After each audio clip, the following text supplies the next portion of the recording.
Well, hello Internet, and welcome to part 2 of my Cascading Style Sheets tutorial. Today I'm going to show you absolutely every single way you can style fonts using Cascading Style Sheets. First, before I continue, I wanted to bring something up. Tasmon caught an error that I made. Whenever I listed all of the different block elements in HTML or XHTML, I forgot to include list items. So that's from the previous tutorial. If you didn't watch that, most definitely check that out. And two other things brought up by you guys is that I did not go over the pre-tag in my HTML tutorial. In the pre-tag, what it allows you to do is to display text that needs specific numbers of spaces. And also, I'm going to show you how to do inline style statements like this. And at the same time, whenever you're using the font family styling, if you have any spaces, you want to make sure that you surround those with single quotes, as I'm doing right here. And I'm going to be doing a lot of inline styling. Again, you can always define, for example, a paragraph tag, just as we did in the previous tutorial, right like this. But I'm going to do all this inline so that my job is a little bit easier. Just understand that you would normally do this inside of an external CSS file.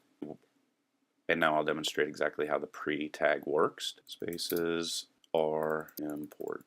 And then we'll close that off. And if we save that and jump over here, you can see that the spacing that I used in between these words is kept exactly as I defined it. So that's the pre-tag, and also that is how to properly use the font family tag. Remember, always put single quotes around any fonts that have any spaces inside. Okay, so now on to every single way of styling fonts in Cascading Style Sheets. Here again, I'm going to use the pre-tag to define this guy. And the font tag is the shorthand way to define a font in just one line. And the different things that you would style would be font style, font variant, and I'm going to go over all of these individually. Font weight, font size, line height. Yes, there really are this many different ways of styling these guys. And then finally, font family. Okay, so those are all the different things that you style all inside of just the font style. So you can do that all in one tag, and here I'll give you a demonstration of exactly how to do that. So I'll just have font style, and then I'll follow that with a font tag, and then I could say italic, bold, 1.5 EM, Arial,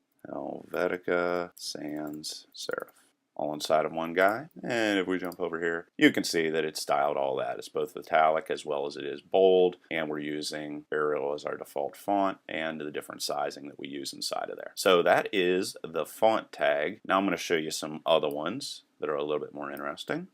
And here I'm actually going to use a list.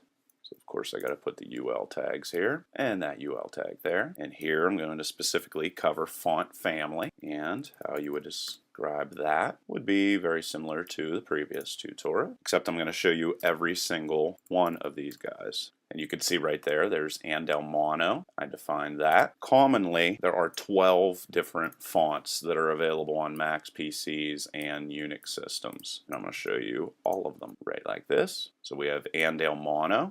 And then we have Arial, Arial Black, Comic Sans, which a lot of people hate for some reason, Courier, Courier New, Georgia, Impact, Sans Serif, which is on every browser, Serif of course, Trebuchet MS, and Verdania. Save that and jump over here. You can see all the different fonts that are available inside of almost every single browser right here on your screen. And here I'm going to get rid of these first 6, and I'm going to show you all the different ways to style using the font size tag. And I'm just going to quickly grab this, put font size in there, and you can style on a percentage basis. Then there's the smaller tag, extra small, medium, which is also the default, extra large, and extra extra large.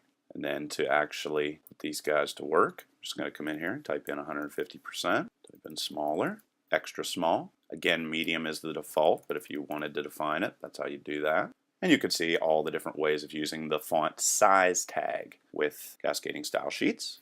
And you have font weight. And again, I'm just going to make my life a little bit easier by replacing size with weight. And there's actually 13 of these guys. Boom. And then here, you can have normal, bold, bolder, lighter, and then you have 100, through 900. So I edited everything there, and then if we reload, you can see all the different ways of changing font weights inside of cascading style sheets. Font style is a very strange guy. Basically, you have normal, which means that there's nothing, and then you have italic. If you wanted it to be normal, you wouldn't do anything. If you wanted it to be italic, you would put italic inside of there. So rather than change everything, just look up here, and you can see that that is now italic. Now you know every single way to use the font style tag. Font variant also only has one option, and that option is small caps. And if I put small caps in there and spell variant properly, you can now see that small caps, small capital letters are being used inside of there. Now you know every single font variant tool available. And now to demonstrate line height. So I'm just going to come in here, type in height, and for height, you define percentages. So I'm just going to do a couple random percentages. I'm going to do 20%, I'm going to do 50%, 100%, 140, 180, and 220. And then I'm going to have to also change this to line, not font height, line height. Boink, and you can see how they moved around on the different lines. And you can also mess around with letter spacing. So I'm just going to come in here and replace line height with letter spacing. And this is just used to define the distance between all of the different letters. And you can see all the different ways that we're editing the distance between text. And it actually stretches off to the other side of the screen. That's why they bounce down to here. You can also change the distance between words using exactly the same stuff here. So let's just save it. Jump over here, and you can see the distance between the words is slowly increasing as I increase this number right here. Then you have text align, and you've no doubt seen this before. We want to align left, center, right, or justify. And you can see that it did just that. Left, center, right, and justified. Then you have text decoration, which is kind of neat. And here we can decide that we want this underlined, overlined, put a line through it, or make it blank. And blank works on some browsers, and obviously it doesn't work on the Chrome browser that we have here on the screen. And then we have text indent. Of course, it defines the distance that you indent the line, right like that. Then you have text transform. There's actually not many more of these guys. And with transform, you actually only have 3 options: force a capitalization, force uppercase, or lowercase. Doink, and you can see that it did that, just like that. And then you have vertical align, and to show you exactly how this works, I'm actually going to style a italic tag here, because if I put these on separate lines, it wouldn't make any sense. There's actually 8 of these guys, and I'm just going to put the word random inside of here. Close off that tag. Copy.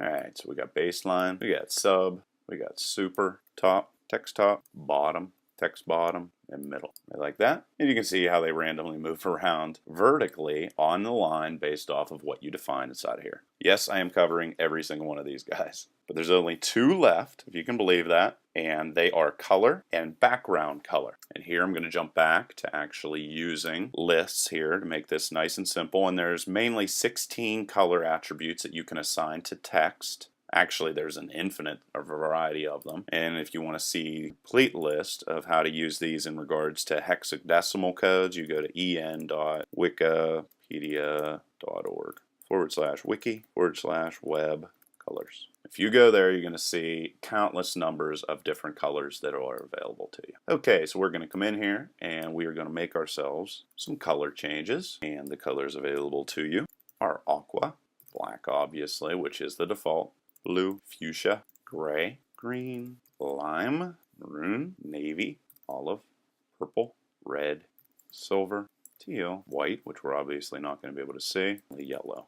No orange. Let's just put orange in there, see what happens. Boink, and there is an orange, of course. And you can see here that you do not see white, and you can also see here you're, of course, styling the bulleted item and not just the text. And for the final guy that we're going to put inside of here, it is background color. And just so you know, if you also wanted to style using hexadecimal codes, this is what they would look like. Like this is a hexadecimal code for a color of red. Just put the hash symbol. And because I looked up on Wikipedia what this is, that's what a hexadecimal code looks like. And you can see that there is a version of red that shows up. I think this is actually pink. So you can see that there's an infinite variety of different colors that are available to you. And if I want to change the background color, I'm going to use all of these same colors right here on the screen, except what I'm going to do is replace color with background color. Boink. So there is a whole different number of different ways you can style text. That's pretty much every single way you can style text using cascading style sheets. Up next, I'm going to get into positioning and how to move things around in a background, and then you will know everything there is to know about cascading style sheets. If you have any questions or comments, leave them in the comment section below. Otherwise, till next time.